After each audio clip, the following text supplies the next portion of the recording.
Eu quero falar com você que tem banda e nesse momento você diz o seguinte: Vinícius, eu não aguento mais. Eu tô levando esse trabalho nas costas, me sinto sozinho, exausto, cansado. Se você tá nessa situação, fica comigo porque esse vídeo é teu.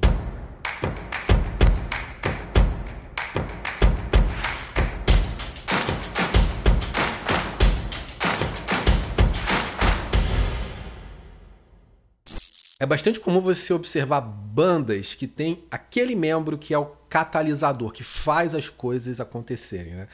É aquele momento em que a banda tá com aquele ato criativo, não tem mais vontade de fazer nada, e aí você tem aquele cara, aquele membro que tá instigando sempre um e outro, vamos fazer, vamos ensaiar, olha isso aqui, olha aquilo ali. A banda parou, não sabe para onde ir, você tem aquele membro orientando, olha esse post, olha esse curso, olha isso, vamos fazer.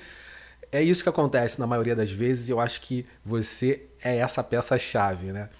Só que, durante esse percurso, é natural você ver esse cara se cansar. Chega um momento que, de tanto falar, de tanto fazer, né, ele se sente sozinho, porque só ele faz isso, ele não tem contato com mais ninguém que faça isso. Ele sozinho, remando, remando.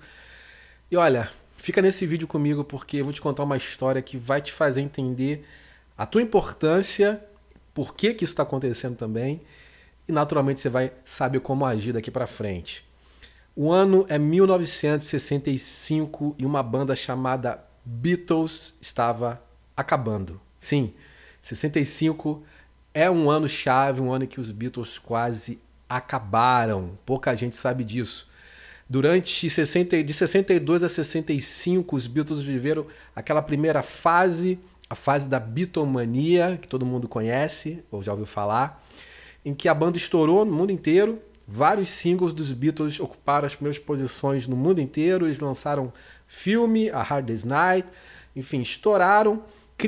Eles criaram uma fórmula de criar hits, né? Eles não copiaram de ninguém, eles inventaram isso.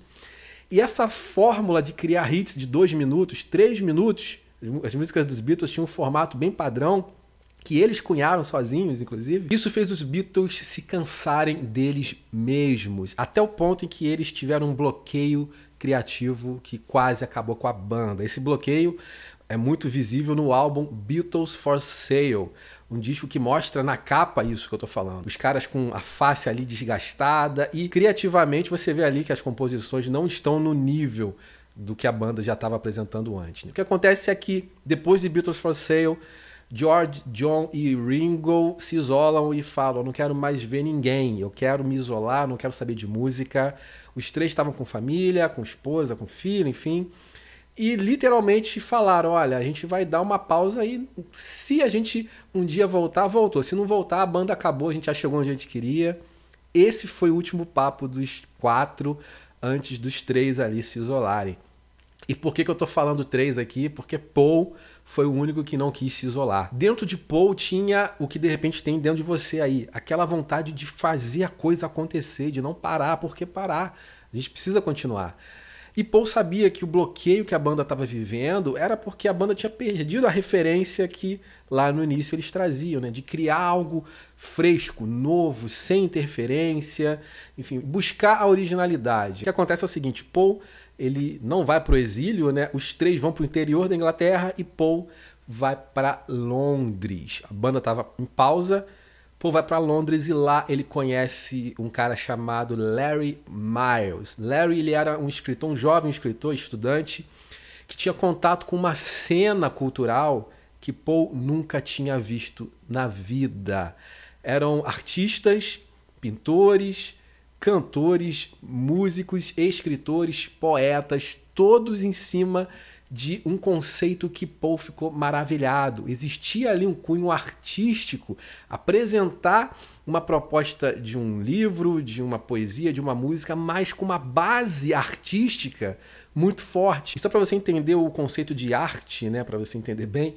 Quando a gente fala de música pop dessa época, a gente está falando de uma música que precisava trazer uma letra muito simples, um contexto simplório, para fazer as pessoas simplesmente dançarem ou cantarem, né? Levar a pessoa a pensar no que está escrito ali, a levar uma letra para si, que você já viu várias bandas trazerem, Mas isso até então não existia. Ninguém tinha feito isso. E Paul começa a enxergar que aquela cena ali de escritores, uma poesia, enfim, ao invés de você dizer uma coisa direta, você trazer com inteligência argumentos para dizer aquela coisa, enfim, construir uma linguagem poética em cima da arte, né? Paul entendeu que, cara, esse contexto aqui ele pode caber nas nossas composições. A gente não precisa ser tão direto, mas a gente pode usar e abusar dessa linguagem artística aqui. E Paul leva isso para os Beatles. Aquela centelha começa a acender, começa a pegar fogo e a banda, ela literalmente volta. O que não iria acontecer, acontece por causa da influência de Paul McCartney. E essa volta da banda, ela culmina no lançamento do disco Rubber Soul. Rubber Soul é uma declaração artística, letras densas, profundas, sem perder a característica pop. Você vê, por exemplo, a música Girl, que John Lennon escreve, uma letra, um título que é simples, né? Menina, garota. Mas se você lê a letra, você vê que vai muito mais do que simplesmente falar de uma garota, falar de amor. É uma letra profunda, muito densa, né? Isso era influência de Paul McCartney, trazendo essa linguagem poética de Londres para os Beatles. E Rubber Soul ele marca a mudança, a transformação do processo de composição dos Beatles. Os Beatles que até então faziam músicas simples para as pessoas cantarem, gritarem, enfim, passam a ser uma banda conceitual, com uma linguagem densa, poética e não só a letra. Som muda, pesquisas musicais, laboratórios começam a ser feitos dentro do estúdio. O som de Rubber Soul é um som nunca visto na história da música. E eu te oriento a ouvir esse disco se você não ouviu. Para você ter ideia, essa transformação no modo de compor, que começa com Rubber Soul, ela culmina, ela chega lá em Sgt. Pepper's, né, o disco mais vendido da história dos Beatles e que mostra isso com mais força. Quer dizer, toda essa robustez na hora de criar letras, todo esse esmero, esse cuidado, essa pesquisa com o som, com a sonoridade nova que é apresentada, começa lá em Rubber Soul. E Rubber Soul, não tenha dúvida, é um dos meus discos preferidos. Mas olha, se Paul McCartney não tivesse feito isso, se ele não tivesse ido em busca desse algo novo, dessa inspiração, se ele se isolasse com os Beatles lá no interior de Londres, talvez a gente não estaria contando essa história aqui. Por causa de um cara, uma banda que estava quase acabando, volta e volta para marcar de vez a história da música. Talvez você seja um Paul McCartney, meu amigo. Talvez você está com fardo nas costas, tendo que levar, de repente, um trabalho a princípio sozinho, tendo que estimular as pessoas, precisando desse estímulo e tendo que estimular as pessoas, né? Lembre-se disso, cara.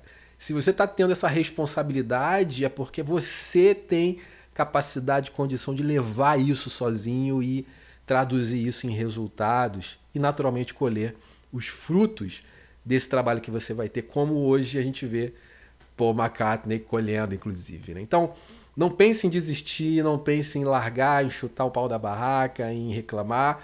Se você tem isso como missão, encare como missão e cumpra essa missão, porque os frutos um dia vão ser contados e você vai estar no centro dessa história, beleza?